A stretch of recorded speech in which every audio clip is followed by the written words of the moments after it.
अस्सलाम वालेकुम। Welcome students. Last lecture में, लेक्चर नंबर 11 में हमने कीज़ के बारे में पढ़ना शुरू किया था और मैंने आपको बताया था कि ये बहुत ही इम्पॉर्टेंट टॉपिक है पेपर पॉइंट ऑफ व्यू से। वैसे भी डेटाबेस की अंडरस्टैंडिंग के लिए हमें कीज़ के बारे में पता होना ज़रूरी है कि कीज़ क्या हैं, किस तरह से इन्हें लगाया जाता है और किस सिचुएशन में कौन सी की हमें चाहिए। डिफरेंट कीज़ हमारे पास ऐसी हैं जो कि डिफरेंट तरह की वर्किंग परफॉर्म करती हैं डेटाबेस के अंदर मौजूद टेबल्स में, और हम अपनी रिक्वायरमेंट के मुताबिक उन कीज़ को इस्तेमाल करते हैं कि कौन सी की हमें किस वक्त चाहिए। तो अब हम आते हैं और ये हमारा लेक्चर कंटिन्यू है, लास्ट लेक्चर की कंटिन्यूएशन है जो हमने स्टार्ट किया था। अब हम पढ़ते हैं अल्टरनेट की के बारे में। लास्ट लेक्चर में जो आखिरी की हमने पढ़ी थी वो थी कैंडिडेट की, और कैंडिडेट की के बारे में मैंने आपको बताया था कि अगर हमारे पास एक ऐसा टेबल है जिसमें एक से ज़्यादा कीज़, या एक से ज़्यादा कीज़ की बजाय कहना चाहिए एक से ज़्यादा हम कहते हैं फील्ड्स ऐसी हैं जिन्हें प्राइमरी की के तौर पर इस्तेमाल किया जा सकता है, तो उन सब को हम कहेंगे कि ये हमारे पास कैंडिडेट कीज़ हैं। अब आ जाता है अल्टरनेट की का कॉन्सेप्ट। अब अगर हमारे पास एक से ज़्यादा कीज़ मौजूद हैं, मतलब हमारे पास कैंडिडेट कीज़ हैं, अब जाहिर सी बात है हम उन सबको तो एज अ प्राइमरी की सिलेक्ट नहीं कर सकते क्योंकि प्राइमरी की हमारे पास एक टेबल में एक ही होती है। तो जिस की को या जिस फील्ड को हम एज अ प्राइमरी की सिलेक्ट कर लेंगे वो तो हमारे पास प्राइमरी की बन जाएगी। उसके अलावा जो कैंडिडेट की हमारे पास रह जाएगी जिसे हमने एज ए प्राइमरी की सिलेक्ट नहीं किया होगा वो हमारे पास अल्टरनेट की होगी। यहाँ रोल नंबर, रजिस्ट्रेशन नंबर, ये दो कीज़ ऐसी हैं जिन्हें सिलेक्ट किया जा सकता है एज ए प्राइमरी की, लेकिन हम इसमें से अगर रोल नंबर को एज ए प्राइमरी की सिलेक्ट करते हैं तो रजिस्ट्रेशन नंबर जो है ये अल्टरनेट की है, क्योंकि ये भी वैल्यूज़ को रिपीट नहीं करता, प्राइमरी की शराइत पर पूरा उतरता है। लेकिन हमने अपनी रिक्वायरमेंट के मुताबिक करंटली रोल नंबर को सिलेक्ट किया है तो रजिस्ट्रेशन नंबर हमारे पास एज एन अल्टरनेट की एक्ट करेगा। इसी तरह अगर आपकी रिक्वायरमेंट्स ऐसी हैं कि आप रजिस्ट्रेशन नंबर को अल्टरनेट की के तौर पर अल्टरनेट की बजाय प्राइमरी की के तौर पर चूज़ करते हैं, ऐसी सूरत में हमारे पास फिर रजिस्ट्रेशन नंबर चूज़ होगा तो रोल नंबर अल्टरनेट होगा, रोल नंबर चूज़ होगा तो रजिस्ट्रेशन नंबर अल्टरनेट होगा। दूसरी एग्जांपल हम लेते हैं बैंक की डेटाबेस की। अब बैंक में हर कस्टमर को जो अकाउंट नंबर दिया जाता है वो अलग होता है, लेकिन एक कस्टमर जब अकाउंट ओपन करने के लिए फॉर्म फिल करता है उस फॉर्म में हमारे पास आईडी कार्ड नंबर का भी ऑप्शन होता है, CNIC का। ऐसी सूरत में हम जानते हैं कि ना कस्टमर का अकाउंट नंबर बैंक में रिपीट करेगा और ना ही CNIC जो है वो रिपीट करेगा। ऐसी सूरत में ये दोनों हमारे पास एक्ट करेंगी एज ए कैंडिडेट की, और इनमें से अगर फ़र्ज़ करें आप अकाउंट नंबर को एज ए प्राइमरी की चूज़ कर लेते हैं तो जो हमारे पास आईडी कार्ड नंबर है वो क्या चला जाएगा, एज एन अल्टरनेट की चला जाएगा। तो कैंडिडेट की में से जिसे आप चूज़ एज ए प्राइमरी की नहीं करते वो की हमारे पास अल्टरनेट की कहलाती है। नेक्स्ट फॉरेन की।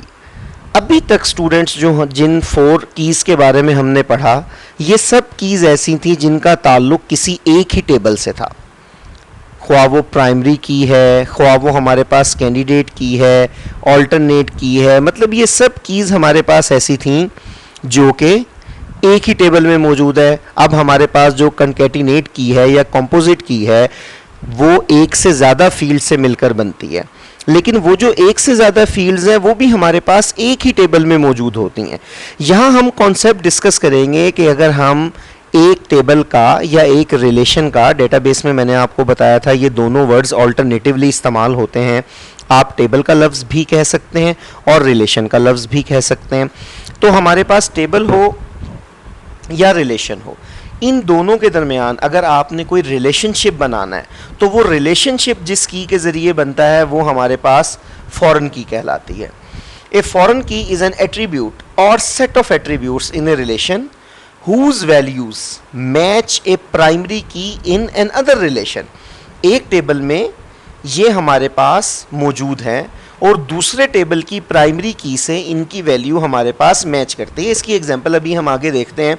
एक जर्नल इस डेफिनेशन को एक्सप्लेन करने के लिए मैं आपको एग्जांपल अभी से दे देता हूँ। हमने स्टूडेंट का एक टेबल बनाया है जिसमें स्टूडेंट की सिर्फ इन्फॉर्मेशन है, मतलब स्टूडेंट का नाम है, उसका रोल नंबर है और उसकी क्लास है और उसका एड्रेस है। यहाँ हम रोल नंबर को प्राइमरी की बना देते हैं। अब एक दूसरा टेबल हमने बनाया है रिजल्ट का। उसमें उस स्टूडेंट का रोल नंबर है, उसके सब्जेक्ट हैं, उसके मार्क्स हैं, लेकिन जाहिर सी बात है ये स्टूडेंट तो वही होगा जो प्रीवियस टेबल के अंदर जिसकी इन्फॉर्मेशन हमने स्टोर की हुई है। तो प्रीवियस टेबल की रोल नंबर फील्ड को हम रिजल्ट वाले टेबल की रोल नंबर फील्ड से मिला देते हैं, तो ये हमारे पास एक रिलेशन बन गया। अब जो रोल नंबर्स रिजल्ट वाले टेबल में वो डेफिनेटली एडमिशन वाले टेबल में भी होंगे, तो इसलिए हम कहते हैं कि ये ऐसे एट्रीब्यूट्स या एट्रीब्यूट्स का मजमूआ है जिसकी वैल्यू दूसरे टेबल की प्राइमरी की वैल्यू से मैच करती हैं। मतलब मेन जो एडमिशन वाला टेबल है जहां हमने स्टूडेंट की इंफॉर्मेशन सेव की हुई है, उसमें जो रोल नंबर है रिजल्ट्स के टेबल के रोल नंबर सारे उससे मैच करते होंगे, क्योंकि अगर एक स्टूडेंट ने एडमिशन ही नहीं लिया, उसे रोल नंबर ही नहीं अलॉट हुआ, तो वो कैसे एग्ज़ाम दे सकता है। जाहिर सी बात है अगर एक स्टूडेंट ने एग्ज़ाम दिया है और एग्ज़ाम देने के बाद उसका रिजल्ट आया है, इसका मतलब उसने हमारे पास पहले एडमिशन लिया था। अगर उसने एडमिशन लिया था तो जो रिजल्ट्स के टेबल में रोल नंबर है वो एडमिशन के टेबल के रोल नंबर से लाजमी तौर पर मैच करता होगा। The relation in which foreign key is created is known as dependent relation और चाइल्ड रिलेशन। और जिस टेबल में या जिस रिलेशन में हम फॉरेन की बनाएंगे उसे हम कहेंगे कि ये डिपेंडेंट है या चाइल्ड है। जैसे एडमिशन का टेबल और रिजल्ट का टेबल, हम ये एग्जांपल ले रहे थे। अब रिजल्ट के टेबल में हम फॉरेन की बनाएंगे क्योंकि एडमिशन का टेबल पहले से एग्जिस्ट करता है, रिजल्ट का टेबल एडमिशन के टेबल पर डिपेंड करता है। अगर एडमिशन होगा तभी आप उसका एग्जाम लेंगे और रिजल्ट आएगा। तो रिजल्ट के टेबल में जो हम की है उसे फॉरेन की कहेंगे और रिजल्ट के टेबल को डिपेंडेंट रिलेशन या चाइल्ड रिलेशन कहा जाएगा। The relation to which the foreign key refers is known as parent relation. और ये फॉरेन की जिस टेबल की तरफ रेफर कर रही है, रिजल्ट के टेबल में जो फॉरेन की है वो रेफर कर रही है एडमिशन के टेबल की तरफ, तो वो जो टेबल है यानी कि एडमिशन का टेबल हमारी एग्जांपल में वो यहाँ पर पेरेंट रिलेशन कहलाएगा। अब ये हमारे पास एक एग्जांपल आ गई। The key connects to another relation when a relationship is established between two relations. जब भी दो रिलेशंस के दरमियान कोई रिलेशनशिप बनाया जाएगा तो ये की उस रिलेशन को आपस में कनेक्ट करेगी। ए रिलेशन में contain many foreign keys. Definitely अगर एक टेबल के एक से ज़्यादा पेरेंट हैं तो वो एक से ज़्यादा कीज़ के ज़रिए उनके साथ कनेक्ट हो सकता है। यहाँ ये पेरेंट टेबल है, इसमें मौजूद रोल नंबर को हम प्राइमरी की कहेंगे, और ये हमारे पास चाइल्ड टेबल है, इसमें मौजूद रोल नंबर को हम फॉरेन की कहेंगे। ये वही टेबल की फील्ड्स हैं जिस तरह की एग्जांपल ऑलरेडी हम प्रीवियस स्लाइड में डिस्कस कर चुके हैं ताकि हम इन्हें अच्छी तरह से अंडरस्टैंड कर सकें। नेक्स्ट हमारे पास आ जाती है सेकेंडरी की। सेकेंडरी की हमारे पास वो की है जो सिर्फ हम डेटा गेट करने के लिए इस्तेमाल करते हैं। अगर आप सिटी वाइज डाटा गेट करना चाहते हैं तो जो सिटी की फील्ड है वो हमारे पास सेकेंडरी की कहलाएगी। अगर आप मार्क्स वाइज डाटा गेट करना चाहते हैं तो मार्क्स की फील्ड हमारे पास सेकेंडरी की कहलाएगी। जिस की के ज़रिए आप डाटा को एक्सेस करते हैं या रिट्रीव करते हैं, उसे गेट करते हैं, उसे हम सेकेंडरी की कहते हैं। An attribute or combination of attributes that can be used to access or retrieve records is called secondary key. अब इसका मकसद हमारे पास रिकॉर्ड को यूनिकली आइडेंटिफाई करना नहीं है जैसे प्राइमरी की में होता है। जस्ट हम क्या करना चाहते हैं, सिर्फ और सिर्फ जो रिकॉर्ड हमारे पास मौजूद है हम उसे एक्सेस करना चाहते हैं, उसमें से अपनी मर्ज़ी की वैल्यूज़ को गेट करना चाहते हैं। तो ये हम किसी भी फील्ड के हिसाब से कर सकते हैं अपनी रिक्वायरमेंट के मुताबिक। रिक्वायरमेंट के मुताबिक वही एग्जांपल कि अगर मुझे ये पता करना है कि कितने स्टूडेंट्स ऐसे हैं जो कि किसी पर्टिकुलर सिटी से बिलोंग करते हैं, तो जाहिर सी बात है मैं सारे का सारा डाटा सिटी वाइज एक्सेस करूँगा। अगर मैंने ये पता करना है कि कितने स्टूडेंट्स ऐसे हैं जिन्होंने हमारे पास प्रीवियस डिग्री फेडरल बोर्ड से की है या किसी और बोर्ड से की है, तो जो उनका रजिस्ट्रेशन नंबर है मैं उससे एक्सेस करूँगा। इसी तरह हम अपनी रिक्वायरमेंट के मुताबिक अलग अलग फील्ड से डाटा एक्सेस कर सकते हैं, और वो जो फील्ड्स हैं उन्हें हम कहेंगे कि ये सेकेंडरी की हैं। सेकेंडरी की values may not be unique. अब वही बात जो मैं आपको बता रहा था, इसमें ज़रूरी नहीं है ये वैल्यूज़ यूनिक हों। जैसे नेक्स्ट पॉइंट पर एग्जांपल भी लिखी हुई है और हमने भी डिस्कस की है, अगर आप सिटी वाइज डाटा लेना चाहते हैं तो ऐसा तो हो ही नहीं सकता कि हर स्टूडेंट अलग अलग सिटी से बिलोंग करता हो। एक ही सिटी से पता नहीं कितने स्टूडेंट्स बिलोंग करते होंगे। फिर अगर मैं डाटा लेना चाहता हूँ ऐसे सब स्टूडेंट्स का जिनके मार्क्स ग्रेटर देन 80 हैं किसी एक सब्जेक्ट में, तो डेफिनेटली बहुत सारे स्टूडेंट्स हो सकते हैं।